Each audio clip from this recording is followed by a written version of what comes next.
negotiations, as it turned out. Now you've seen what I said yesterday was exactly correct. We're in negotiations right now.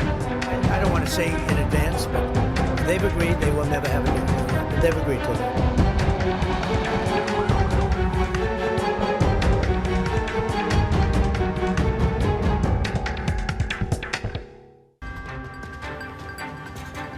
Di tengah bara konflik yang belum padam, harapan damai kembali digantung di ujung negosiasi yang rapuh antara kepentingan, kecurigaan, dan kekuatan yang saling berhadapan. Amerika Serikat mengklaim mengajukan syarat untuk mengakhiri perang dengan Iran. Bukan sekadar gencatan senjata, melainkan tuntutan yang menyentuh jantung kekuatan strategis Teheran. Namun Iran mengklaim Donald Trump hanya bernegosiasi dengan dirinya sendiri. Lalu benarkah negosiasi benar-benar terjadi atau ada maksud lain di balik klaim Donald Trump?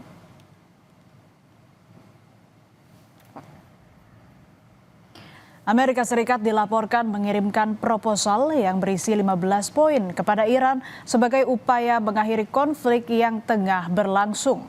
2 poin diantaranya mencakup pembatasan ketat terhadap program nuklir Iran serta pembukaan kembali Selat Hormuz. Sebagai imbalannya, Iran akan mendapat penghapusan seluruh sanksi yang selama ini dikenakan.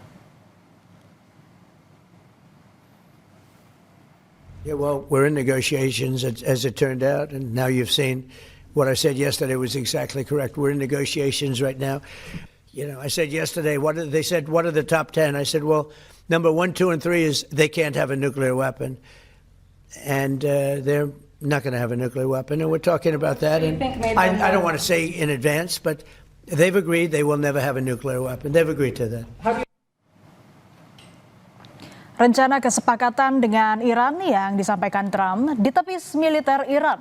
Juru bicara Markas Besar Militer Iran, Letkol Ibrahim Zulfagari, mengejek kesepakatan atau negosiasi yang tengah diupayakan oleh Trump sebagai negosiasi dengan diri mereka sendiri. Zulfagari menyebut negara yang mengklaim sebagai kekuatan super global pasti sudah keluar dari kekacauan akibat perang ini jika memang mampu. Zulfagari menuding Trump berupaya menyamarkan kekalahan sebagai kesepakatan.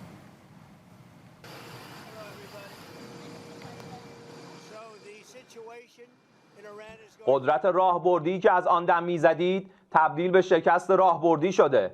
مدعی ابرقدرتی دنیا اگر می‌توانست از این مخمصه رها شود تا حالا شده بود. اسم شکستتان را توافق نگذارید. دوران وعده‌هایتان به سر رسیده. سطح خود درگیری‌هایتان به مرحله مذاکره خودتان با خودتان رسیده.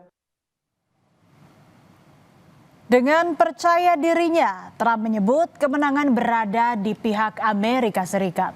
Menurut Trump, saat ini Iran tidak lagi memiliki angkatan laut maupun angkatan udara. Pesawat Amerika bisa terbang bebas di atas Teheran atau wilayah lainnya di Iran. Trump mengklaim Iran tidak bisa berbuat apa-apa lagi, termasuk jika Amerika akan menghancurkan pembangkit listrik mereka. Namun klaim Trump berbanding terbalik dengan realita pertempuran di Timur Tengah. Iran masih terus melakukan perlawanan dengan menembakkan rudal. Garda Revolusi Iran juga merilis video serangan yang diklaim berhasil menembak jatuh jet F-18 milik Amerika Serikat.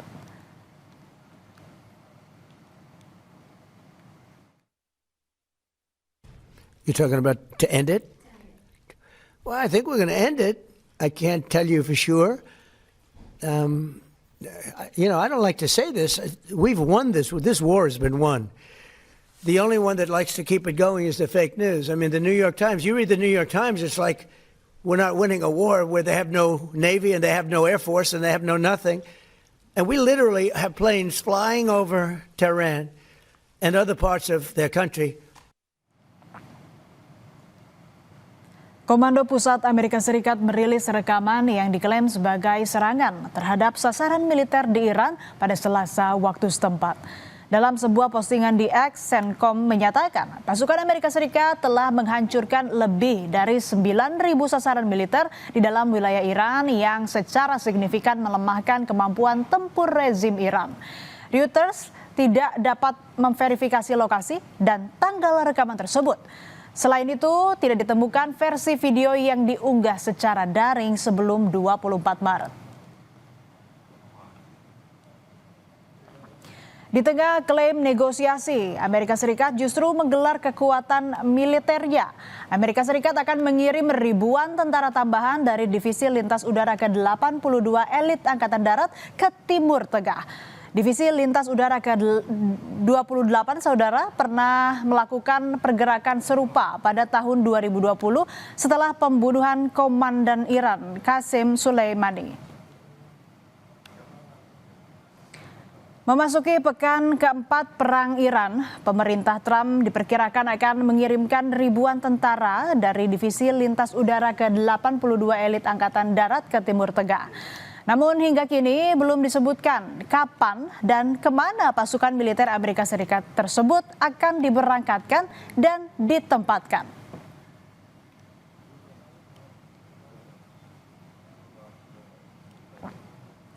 Eskalasi konflik di Timur Tengah semakin memanas, mulai dari serangan rudal yang dilancarkan hingga manuver diplomatik dari sejumlah negara.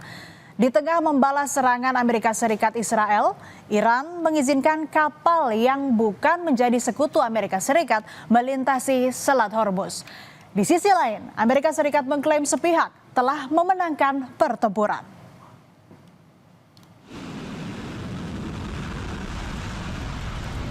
Sudah 4 minggu berperang, Iran tak mengendurkan serangan ke Israel dan fasilitas militer Amerika Serikat di Timur Tengah. Media Iran Press TV kembali merilis serangan garda revolusi terbaru ke pos militer di utara wilayah pendudukan Israel. Angkatan Udara Iran menyebut serangan ini juga bagian dukungan untuk milisi Hizbullah yang tengah berperang dengan Israel di Lebanon.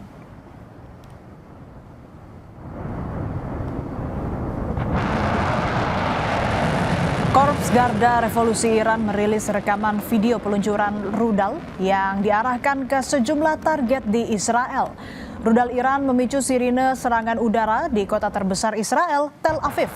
Serangan ini juga menyasar pangkalan-pangkalan militer yang menampung pasukan Amerika Serikat di sejumlah negara Teluk, seperti Kuwait, Yordania, dan Bahrain.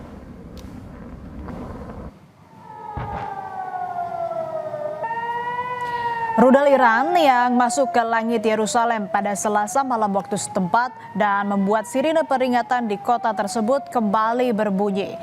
Rudal-rudal Iran yang menyasar Israel mematahkan klaim Amerika Serikat yang menyebut kekuatan rudal Iran telah berkurang signifikan.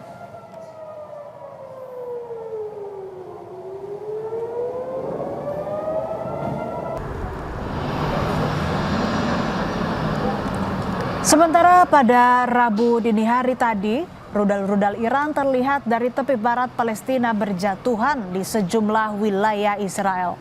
Sistem pertahanan udara Israel berusaha menghalau serangan rudal Iran.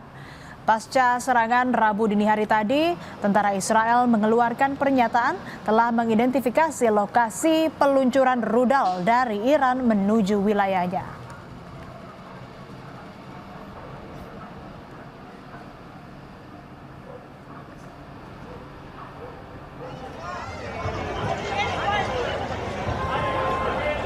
Salah satu kota di Israel yang terkena rudal Iran di timur Tel Aviv.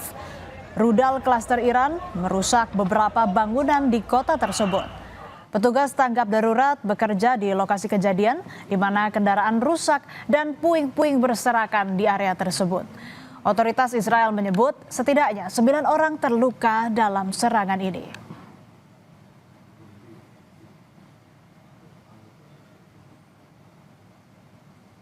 Narasi damai pun seperti benang tipis yang tertarik di antara dua kekuatan besar yang sama-sama enggan mundur.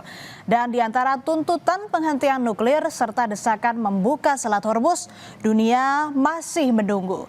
Apakah ini akhir dari konflik atau justru jeda sebelum badai berikutnya?